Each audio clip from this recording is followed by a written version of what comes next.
Tracy-Ann Johnson. This is TJP Task 2, the assignment for effective communications. This evening we're going to talk a little bit about dyslexia. I have a picture on the board of famous people with dyslexia. All of these people have some degree of dyslexia. There's Steve Jobs, Albert Einstein, Bill Gates, Muhammad Ali, Isaac Newton. And you can see, look through the many other people. On the following slide, I have a list of their names, people that have dyslexia to some degree.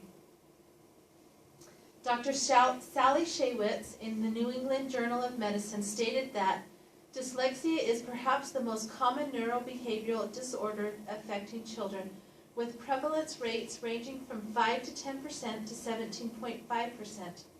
My son is one of those children affected with dyslexia. Dyslexia has to do with the brain's ability to break down a word into individual phonemes that make up words.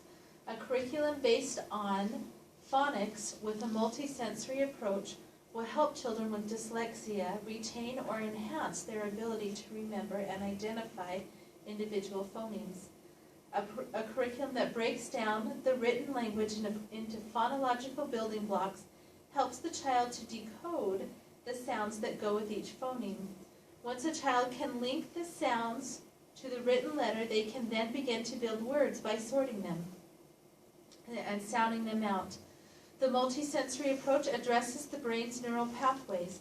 The brain has plasticity, meaning it can reorganize and adapt neural pathways to new learning experiences. The more senses involved in the learning process, the greater the chance the concept will stick with the child. Sally Shaywitz also said that the task of the reader is to transform the visual percepts of alphabetic script into linguistic ones. That is, to recode graphemes or letters into their corresponding phonemes.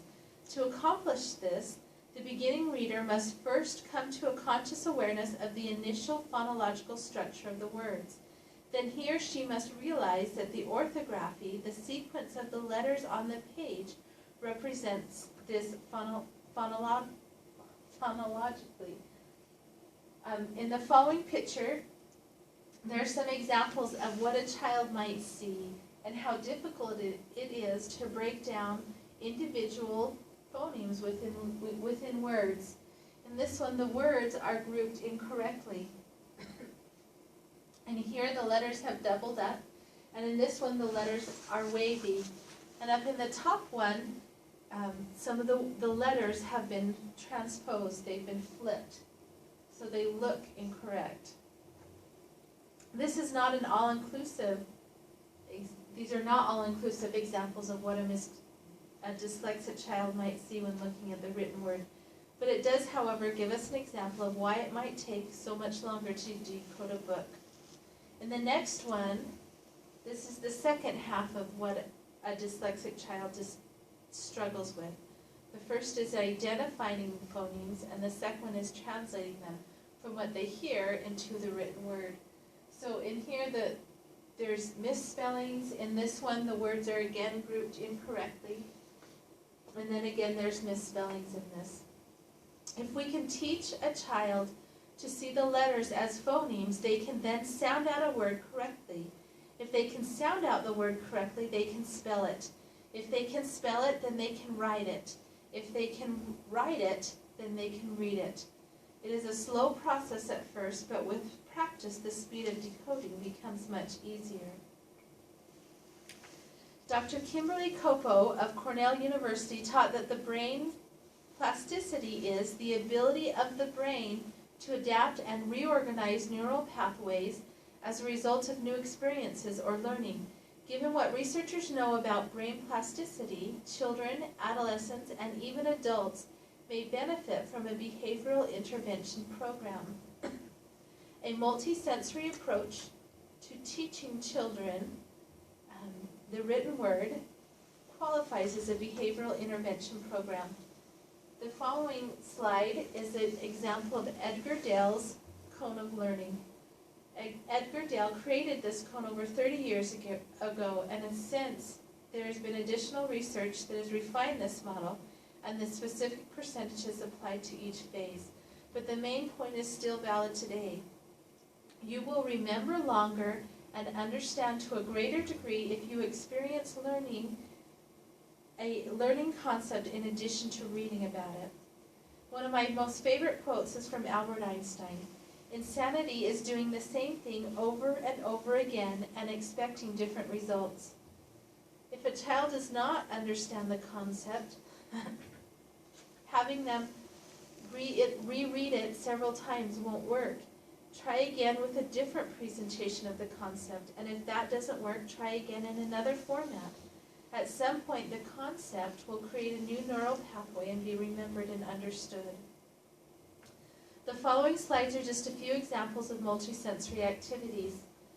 You can do things such as forming letters out of clay or wiki sticks or yarn, writing letters on tactile surfaces, writing letters on their hands or their body or their arms, creating flashcards with textured material, using push pins to form the letters.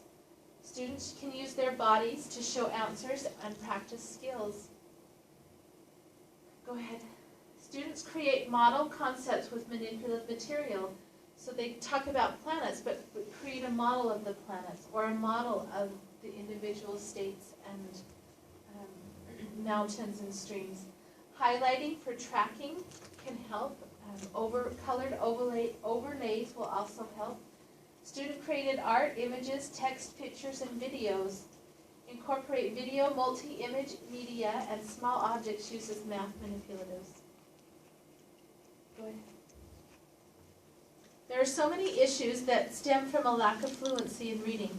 Think of the many things you do each day that involve reading. But despite all of these obstacles, or perhaps because of them, I have seen the wonders my child has accomplished. He is quicker to see the big picture. He has learned to be observant. He is quick to come to the defense of someone else who is struggling.